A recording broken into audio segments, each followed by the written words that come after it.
ሰላም ጤና ይስጥልን። በመላው ዓለም የምትገኙ የተወደዳችሁ የሮሃ ቲቪ ተከታታዮች የሚያዝያ 12 2018 ዓ.ም የረፋድ ዜናዎችን ይዘንላችሁ ቀርበናል። በአምባሰል ተራራዎችና በወረባቦ ግንባር የአገዛዙ ኃይል ሲደመሰስ ፋኖን የሚቀላቀሉ ወታደሮች ቁጥር እየጨመረ ነው። ዝርዝር መረጃዎችን ይዘናል። አቶ ብርሃኑ ነጋ በለውጡ ሰሞን በባህር ዳር ግድያ ሊፈጸምብኝ ነበር ሲሉ በወቅቱ የገጠማቸውን ህዝባዊ ተቃውሞ ከግድያ ጋር አያይዘው ተናግረዋል። ፋኖች የግድያ ሙከራ ፈጽመውብናል ብለዋል። በቤንሻንጉል ጉሙዝ ክልል የሰፈሩት የሱዳን ፈጥኖ ድራሽ ኃይሎች ከግድያ ጀምሮ በክልሉ ህዝብ ላይ ዘግናኝ ግፍና መከራ እያደረሱ መሆኑ ታውቋል። ህወሓት የታደሰ ወረደን አስተዳደር እንደማይቀበል ገልጾ በ2012 ዓ.ም የተመረጠው የትግራይ ክልል ምክር ቤት ወደ ስራ እንዲመለስ ውሳኔ አስተላልፈዋል። ጦርነት ሊቀሰቀስ ይችላል በሚል ስጋት ወጣቶች ከትግራይ እየሸሹ ነው። ህወሓት የጉዞ ክልከላ እያደረገ ነው። ውድ አድማጭ ተመልካቾቻችን አብራችሁ ልትቆዩ ከፈቀዳችሁ እነዚህ መረጃዎች በዝርዝር የምናሰማችሁ ይሆናል። የሮሃ ቲቪ ወቅታዊና ሀቀኛ መረጃዎች እንዲደርሷችሁ ቻናሉን ሰብስክራይብ፣ ላይክ እና ሼር በማድረግ አሁኑኑ ቤተሰብ ይሁኑ።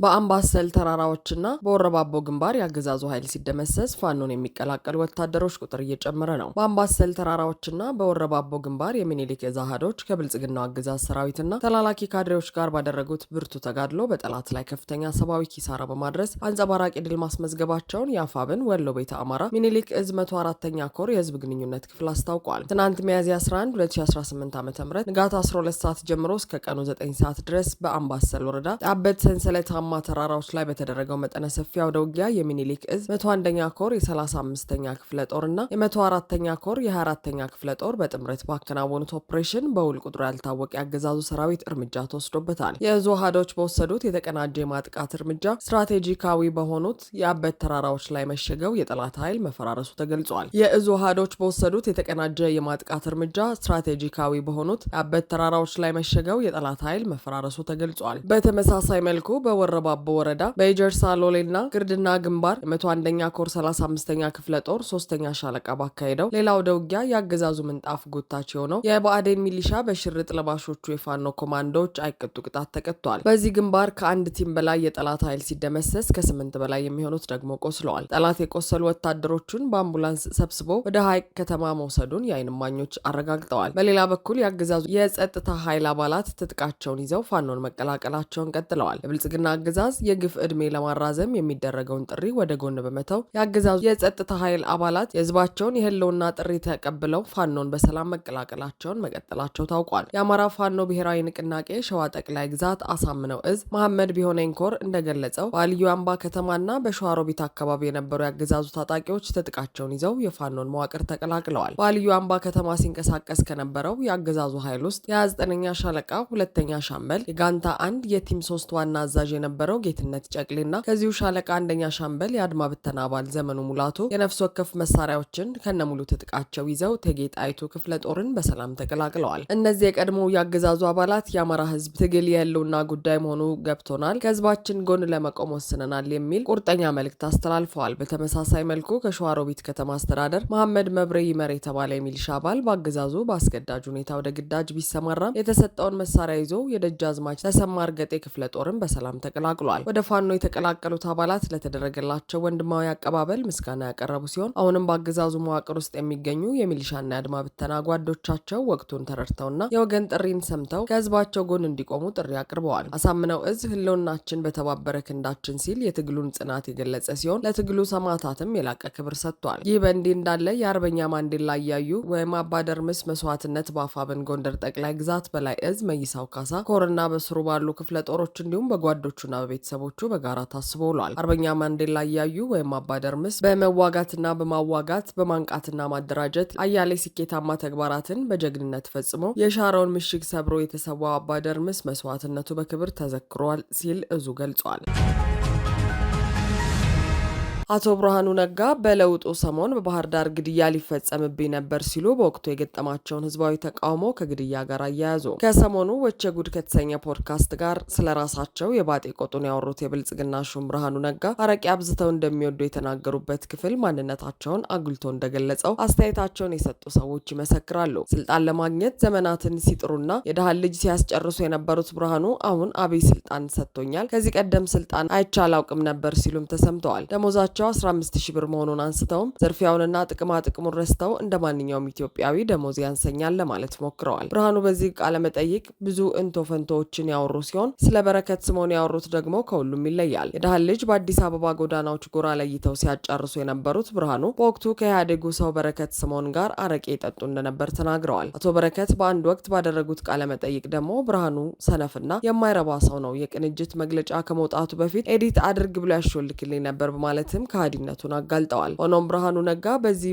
የፖድካስት ወሬያቸው ከ7 ዓመት በፊት አማራ ክልል ውስጥ የግድያ ሙከራ ተደርጎብኛል ሲሉ ተደምጠዋል። እኚህ ሰው በወቅቱ የነበራቸውን የስልጣን ጥም በኢትዮጵያዊነት ስም እየደለሉ በአማራው ሊያሳኩ ሲንቀሳቀሱ እንደነበር ይታወሳል። ታዲያ እኚህ ሰውና ቡድናቸው ለስልጣን እንጂ ለአማራ ሕዝብ ጥቅም ብለው እንደማይንቀሳቀሱ የገባው አማራ በወቅቱ በባህር ዳር ከተማ ሊያደርጉት የነበረውን ስብሰባ በተቃውሞ ማስቆሙን ዛሬ ላይ ከፈጠሯቸው ፈጠራዎች ጋር አክለው የግድያ ሙከራ ሊፈጸምብኝ ነበር ሲሉ ተሰምተዋል። እንጅባራ ላይ በሰላም ስብሰባ አድርጌ ወደ ባህር ዳር ልሄድ ስል ትገደላለህ ተመለስ ተባልኩ ሲሉም የአገው ሕዝብ እንደተቀበላቸውና አማራ ግን እንደሚገድላቸው ለማስመሰል ሞክረዋል። በአገዛዙ ጦር ታጅበው ባህር ዳር ቢገቡም የባህር ዳር ሕዝብ የማያውቀው ብርሃኑ ግን የተናገሩት የጥይት ተኩስና የግድያ ሙከራ መፈጸሙን ይተርካሉ። አዊ ዞን ስብሰባ አድርገን ፓክድ የሆነ አዳራሽ ነው። ህብረተሰቡ በጣም ፖዚቲቭ ነው። እዛ ያለው ከስብሰባው ልንወጣ ስንል ስልክ ተደወለ። ተመለሱ የሚል ወዴት ነው የምንመለሰው? አሁን ባህር ዳር አድረን ጠዋት ባህር ዳር ትልቅ ስብሰባ አለንና እንዴት ነው እንመለሰው? አንመለስም። ሆኖ አደገኛ ኢንፎርሜሽን መረጃ ደርሶናል እና ተመለሰዋል። በምንም አይነት አንመለስም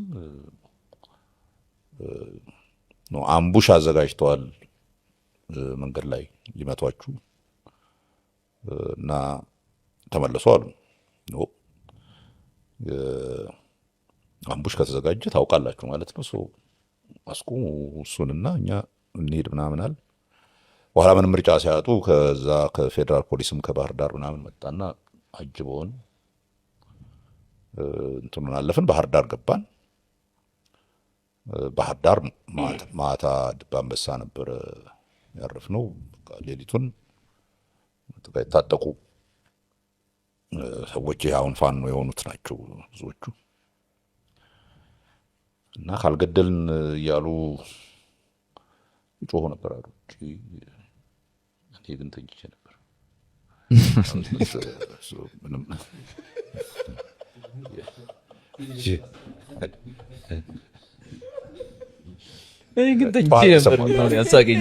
ጠዋት ነው የሰማሁት።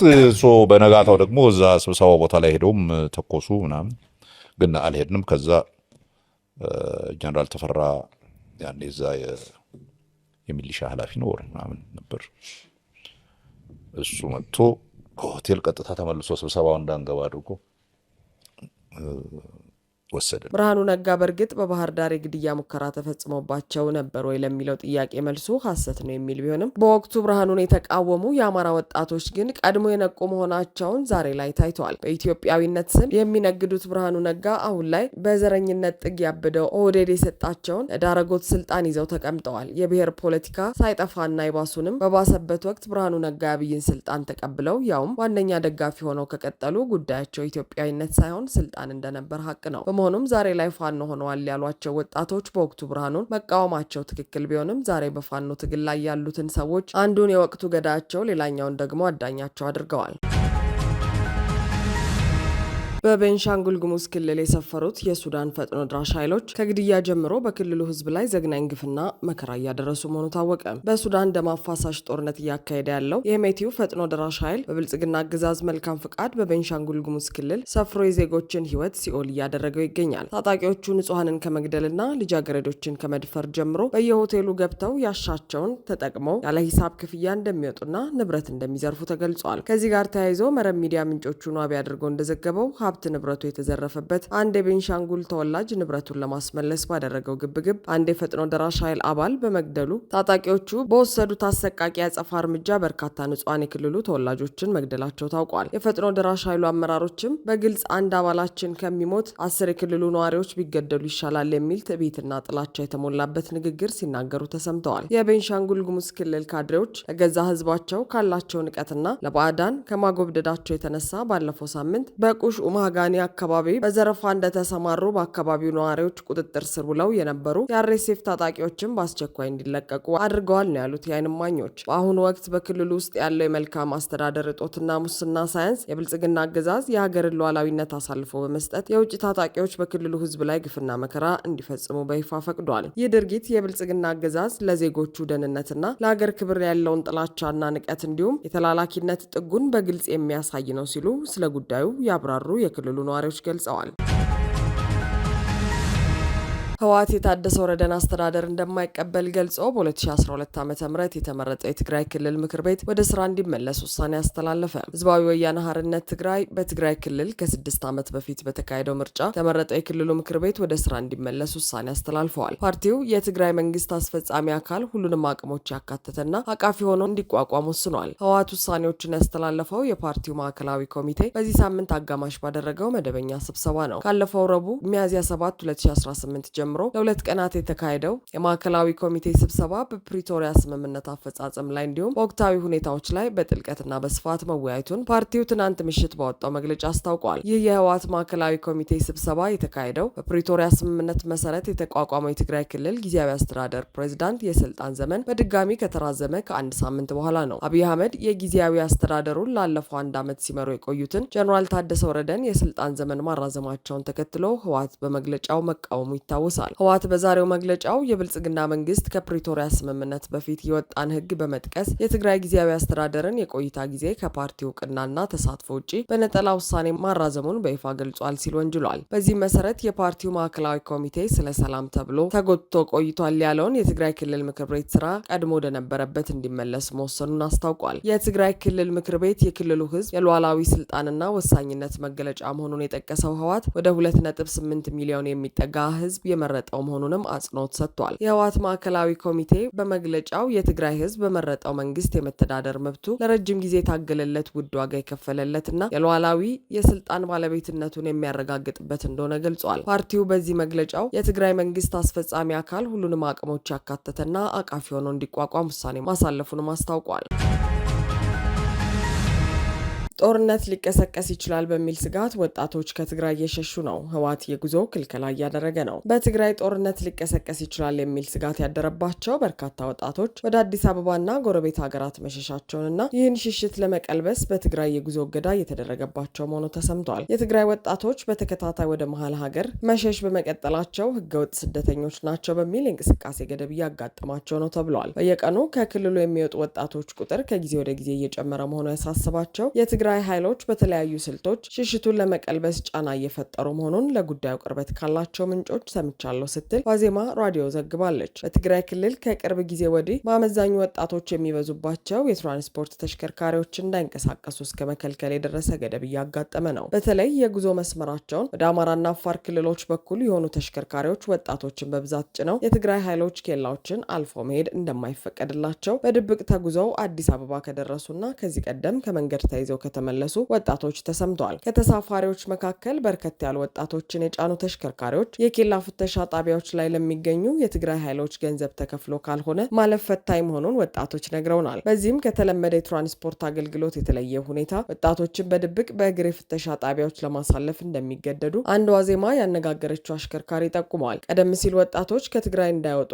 የኬላ ቁጥጥር የነበረው በአማራና አፋር አዋሳኝ አካባቢዎች እንደነበር ምንጮች ገልጸዋል። ከቅርብ ጊዜ ወዲህ ደግሞ ከመሃል ትግራይ ከተሞች ጭምር በብዛት ወጣቶችን ያሳፈሩ ተሽከርካሪዎች ወደ አማራና አፋር ክልሎች መስመር እንዳይንቀሳቀሱ እየተከለከሉ ነው። በጭነት ተሽከርካሪዎች ጭምር በሌሊት ከትግራይ ለመውጣት የሞከሩ ወጣቶች በፖሊስ ተይዘው በማቆያ ካምፕ እንደሚገኙ ሰምተናል። ከ10 ቀናት በፊት የትግራይ ክልል ፖሊስ ኮሚሽን በአንድ ሳምንት ገደማ ብቻ በድብቅ ከትግራይ ለመውጣት የሞከሩ ከ150 በላይ ወጣቶች በፖሊስ ተይዘው መመለሳቸውን ተረድተናል። ከሳምንት በፊት በቀናት ልዩነት በተከታታይ ህገወጥ ስደተኞችና ኮብላዮች ብሎ ያጋለጣቸውን 171 ወጣቶችን መያዙን የትግራይ ፖሊስ ኮሚሽን በፌስቡክ ገጹ ያሰራጨው መረጃ ያመላክታል። ወጣቶች ወደ መሀል ሀገር እንዲሸሹ ያስገደዳቸው የዳግም ግጭት ውጥረት ያስከተለው የግዳጅ ውትድርና አገልግሎት መሆኑን ይናገራሉ። የትግራይ ኃይሎች በየአካባቢው በተለያየ ስልት ወጣቶችን ለውትድርና እየመለመሉ መሆኑን ለጉዳዩ ቅርበት ያላቸው የዋዜማ ምንጮች ጠቁመዋል። ትጥቅ ፈተው የነበሩ የቀድሞ ተዋጊዎች ጭምር ወደ ካምፕ እንዲገቡ እየተደረገ መሆኑም ነው የተገለጸው። በትጥቅ ማስፈታት ሂደት ያለፉ ተዋጊዎችና በራሳቸው ፈቃድ ወደ ሰላማዊ ህይወት የተመለሱ ወጣቶች በየአድራሻቸው የትግራይ ኃይሎችን እየተቀላቀሉ ነው። የህወሓት ሊቀመንበር ደብረጽዮን ገብረ ሚካኤል መጋቢት 20 2018 ዓ.ም በመቀሌ ከተማ በተካሄደ ሰልፍ ላይ ባደረጉት ንግግር የጦርነት አደጋ አንዣቧል በማለት ወደ አዲስ አበባ መሄድ የግፍና የስር ሰለባ እየሆንክ ያለ የትግራይ ወጣት ስደት መፍትሄ እንዳልሆነ ልትረዳ ይገባል። በአዲስ አበባ ያለህ ወጣት ከብልጽግና ጋር እንደማታመልጥ ተረድተህ ከሰራዊትህና ከህዝብ ጋር ልትወግን ይገባል በማለት ወጣቶችን መክረዋል። በአዲስ አበባ ስርና ማስፈራራት ገጠመን ያሉ የትግራይ ወጣቶች አሉ። ወደ አዲስ አበባ ከሚደረግ ሽሽት በተጨማሪ ወደ ጎረቤት ሀገር ኬንያና ዩጋንዳ ሸሽተው የሚሄዱ የትግራይ ወጣቶች ቁጥጥር እየጨመረ መሆኑም ታውቋል። አድማጭ ተመልካቾቻችን የሰዓቱ የሮሃ ቲቪ ዜናዎች የተከታተላችኋቸውን ይመስሉ ነበር። አብራችሁን ስለነበራችሁ ከልብ እናመሰግናለን። ሰላም።